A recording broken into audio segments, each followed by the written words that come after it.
আমরা ব্রিগেডিং করে গাড়ি করে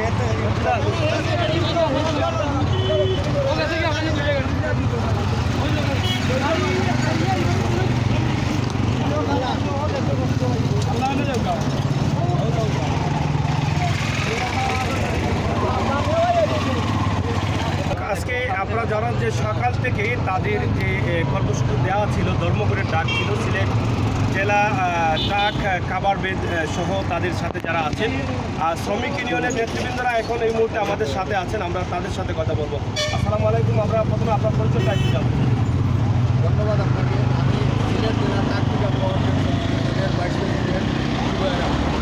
আমরা জানতে চাই যে আপনাদের যে আজকের যে ধর্মঘট যেটা ডাক দিয়েছে এখানে আপনাদের কয়েকটি দাবি আছে এবং সেই দাবিগুলো আসলে কীভাবে আপনারা চাচ্ছেন? আসলে আমাদের দাবি হয়েছে তিনটা দাবি নিয়ে আমরা আন্দোলনের আওয়াজ কথা ছিল না, কিন্তু আমাদেরকে আন্দোলনে টেনে দেওয়া হয়েছে। আমরা পুলিশ সুপারের বরাবরে এই স্মারকলিপি দিয়েছি, আমরা জেলা এই ডিসি বরাবরে আমরা স্মারকলিপি দিয়েছি এবং আমরা ডিআইজি বরাবরও স্মারকলিপি দিয়েছি, কিন্তু আমাদের যে কেউ কোনো আশ্বাস না দেওয়ার কারণে আজকে আমরা রাস্তায় নামতে হয়েছে। এই দাবিগুলো যেখানে আপনারা স্মারকলিপি দিয়েছেন এই দাবিগুলো কী কী ছিল আপনাদের? এই দাবিগুলো দেখেন আইয়া আপনি 1988 থেকে ওই যে লামাকাজির যে ব্রিজটা আছে ওই ব্রিজটা চালু হয়েছে, কিন্তু কখন বর্তমানে অবৈধভাবে ওই ব্রিজ থেকে আমাদের শ্রমিক এবং মালিকের কাছ থেকে চাঁদা আদায় করা হয়েছে।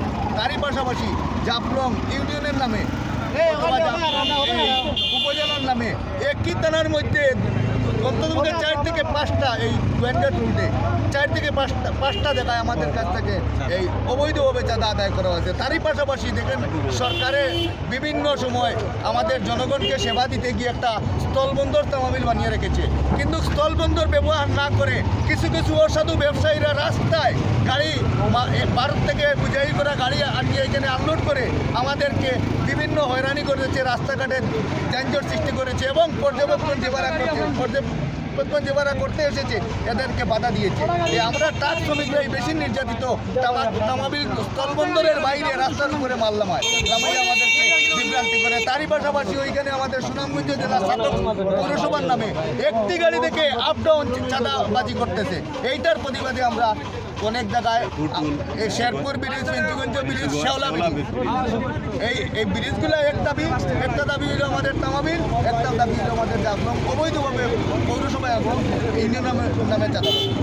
পৌরসভা এবং ইউনিয়নে যদি অবৈধ চাঁদাবাজি থাকে তাহলে সেটা আইন শৃঙ্খলা বাহিনী যারা আছেন দেখবেন, কিন্তু যারা টোল প্লাজা বাস লিজ নিয়ে এসেছেন সেটা তো সরকারি নীতিমালা অনুযায়ী তারা হয়তো স্বরাজ্য জনপদ বা মন্ত্রণালয় থেকে সেটা দেওয়া হচ্ছে, সেটাকে আপনারা কীভাবে অবৈধ দাবি করছেন? দেখেন একই সিসির গাড়ি বাস আছে, বাসের কাছ থেকে নেবেন। আপনার সাথে যদি একজন ছোট মানুষ থাকে 18 বছর, আপনি আছেন 40 বছর, একটা গাড়ির চিটে যদি বসেন দুজনের ভাড়া সমান হবে না, একজনের একরকম হবে আরেকজনের একরকম হবে, সমান হবে। এইটার মধ্যে স্থিতিশীল নাই। তার পাশাপাশি আমরা তো মনে করেন এই জেলা প্রশাসকের কাছে আমরা একটা স্মারকলিপি দিয়েছি, উনি যদি আমাদেরকে ডাকতো ডাকে বলতো কিসের জন্য তোমরা আন্দোলন করতেন, তাহলে ওদেরও যে ডকুমেন্ট আছে দেখাইলো ওইটা হয় উনি দেখা নাই, তার কারণে আমরা সন্দেহ জাগে ওইটার বৈধতা নাই, কারণ বৈধতা টাকারও কথা নাই। আপনারা মনে করছেন যে এই বাসগুলো অবৈধ? জি এই বাসগুলো মেয়াদ উত্তীর্ণ হয়ে গেছে। এরপরে একটি দেশে 2টি আইন করেছে।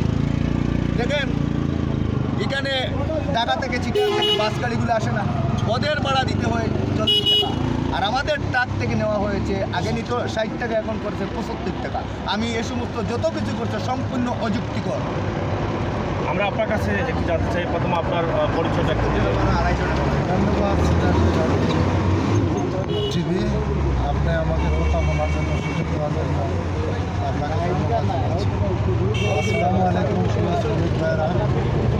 আজকে আমরা আপনার পরিচয়টা একদম আমার পরিচয় সিলেট জেলা ট্রাক পিকআপ গভর্নমেন্ট শ্রমিক ইউনিয়নের যুগ্ম সাধারণ সম্পাদক মোহাম্মদ।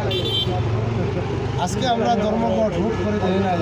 আমরা বিভিন্ন সময় সিলেট জেলার সর্বস্তরের প্রশাসনিকভাবে জেলা প্রশাসক থেকে লাগাইয়া পুলিশ সুপার এবং পুলিশ ডিপার্টমেন্টের সকল কর্মস্থলে আমরা বারবার আমরা স্মারকলিপি দিয়েও কোনো সুরাহাল আমরা পাই নাই। আজকে 2 বছর থেকে আমরা স্মারকলিপি দিতেই আছি। কিন্তু আমাদের কথা বার্তা কোনো কর্ণপাত নেয় নাই প্রশাসন, যার জন্য আমরা কঠোর একটা আন্দোলনের দিকে আমরা ঠেলে যাচ্ছি। আমার নেতা বলে গেছে যে আমাদেরকে আন্দোলনের ওরাই ঠেলিয়ে দিয়েছে প্রশাসন। এই যে অবৈধভাবে আমাদের কাছ থেকে টোল আদায় করছে, অবৈধ কেন বললাম, মেয়াদ উত্তীর্ণ হয়ে গেছে। কারণ ওরা বাস থেকে নেয় একটা রেটে, একই সিসির গাড়ি আমাদের কাছ থেকে ডবল পয়সা নিতেছে। আগে ছিল 60 টাকা, এখন 75 টাকা, 15 টাকা হুট করে বাড়াই দিচ্ছে।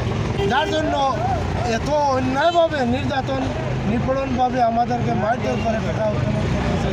এবং সাতক পৌরসভার নামে আপ ডাউন একটা গাড়ি মাল নিয়ে গেল, আবার এখানে মাল নিয়ে আসতে হলে একই পয়েন্টে একই দিনে আপ ডাউন 2 বার পয়সা নেয় ওরা।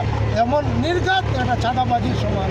এটা চাঁদাবাজি তাকে কোনো নাই, ওরা নির্ঘাত ওরা চাঁদাবাজি করে। এখানে ছাত্রকে যেটা বলেছেন আপনি যে ভিতরে প্রবেশ করে যখন মালবাহী গাড়ি তখনও দিতে হয়, আবার খালি গাড়ি নিয়ে আসতে হয়। তখন এইভাবে দিতে হয়। 400 800 টাকা 800 টাকা এই বিষয়ে আপনারা তো অবশ্যই স্মারকলিপি দিয়েছেন হ্যাঁ। সুনামগঞ্জ জেলা ডিসি মহোদয়, হ্যাঁ, বারবার সিলেট জেলার সিলেট জেলা ডিসি মহোদয় দিচ্ছেন। এই বিষয়ে আপনাদের যদি এই দাবিগুলো মানা না হয়, আপনাদের তো 48 ঘন্টার ধর্মঘট ডাক দিয়েছেন। ধন্যবাদ আপনাকে, আপনি সুন্দর কথা বলেছেন। আমাদের যে 48 ঘন্টার যে দাবিটা সরকারের কাছে আমরা দিয়েছি এবং আজকে আমরা শতভাবে শ্রমিকরা সেই 48 ঘন্টা শান্তিপূর্ণভাবে পালন করে যাচ্ছে। যদি এই দাবি যদি না মানা হয়, আমরা বিভাগীয় পর্যায়ে এই সিলেট জেলার সারা বিভাগীয় তথা বাংলাদেশ পর্যন্ত এই আন্দোলনের দাবি নিয়ে সেটা আমরা ফেডারেশনকেও জানিয়ে অবগত করে আমরা সেই আন্দোলনে যাচ্ছি এবং সামনে দিয়ে আমরা বিরাট কর্মসূচি রয়েছে। আজকে তো আপনাদের সিলেট বিভাগে এই ধর্মঘট চলছে। সিলেট সুনামগঞ্জ। প্রিয় দর্শক, কথা বলছিলাম এখানে যারা নেতৃবৃন্দ আছেন, যারা নেতৃত্ব দিচ্ছেন ট্রাক খাবার ভ্যানের দায়িত্বশীল তাদের সাথে, এবং তাদের যে দাবিগুলো আছে সেই দাবিগুলো যদি যুক্তিসঙ্গত হয় তাহলে সংশ্লিষ্ট দায়িত্বশীল যারা আছেন, যাদের কাছে তারা বারবার স্মারকলিপি দিয়ে আসছেন, তাদের দাবি জানিয়ে আসছেন, কোনো গুরুত্ব দিচ্ছেন না, তাদেরকে আজকে ঠেলে রাস্তায় দেওয়া হয়েছে, তারা দাবি করছেন। আমরা আশা করি আপনারা তাদেরকে ডেকে বসে আলোচনা সাপেক্ষে এই বিষয়টা সুস্থ সুন্দরভাবে একটি সমাধান করে দিবেন, যেখান থেকে বাঁচবে আমাদের সিলেটের সাধারণ মানুষ, যেখান থেকে বাঁচবে সিলেট বিভাগের প্রত্যেকটি বাজারের যারা ব্যবসায়ী আছেন। কারণ আপনারা জানেন যে পণ্যবাহী ট্রাকগুলো হচ্ছে আমাদের খাদ্য যেখান থেকে নেওয়া হয়, সিলেটের কালীঘাট থেকে অথবা বাংলাদেশের বিভিন্ন জায়গা থেকে খাদ্যদ্রব্যগুলো কিন্তু এই গাড়ি দিয়ে নিতে হয়। যদি এভাবে ধর্মঘট লাগাতার থাকে তাহলে হয়তো খাদ্যদ্রব্যের দাম বাড়বে এবং এলাকায় বা লোকাল বাজারগুলো যেগুলো আছে সেগুলো সে খাদ্যদ্রব্যগুলো পাওয়া যাবে না। তো সেই বিষয়টি যত দ্রুত মীমাংসা করবেন দায়িত্বশীলরা, ততই আমরা আমাদের জন্য মঙ্গল মনে করি। সবাই ভালো থাকুন, সুস্থ থাকুন, নিরাপদ রাখুন, অন্যায়কারীকে ঘৃণা করুন, অন্যায়ের প্রতিবাদ করুন, সেটাই হোক আমাদের লক্ষ্য, সেটাই হোক আমাদের প্রত্যাশা। দেখেন আজকে কতগুলো গাড়ি এখানে আটকানো আছে। দুনিয়ার মজদুর বাংলার মজদুর, লড়াই চাই, লড়াই করে বাঁচতে চাই, লড়াই চাই, লড়াই করে বাঁচতে চাই।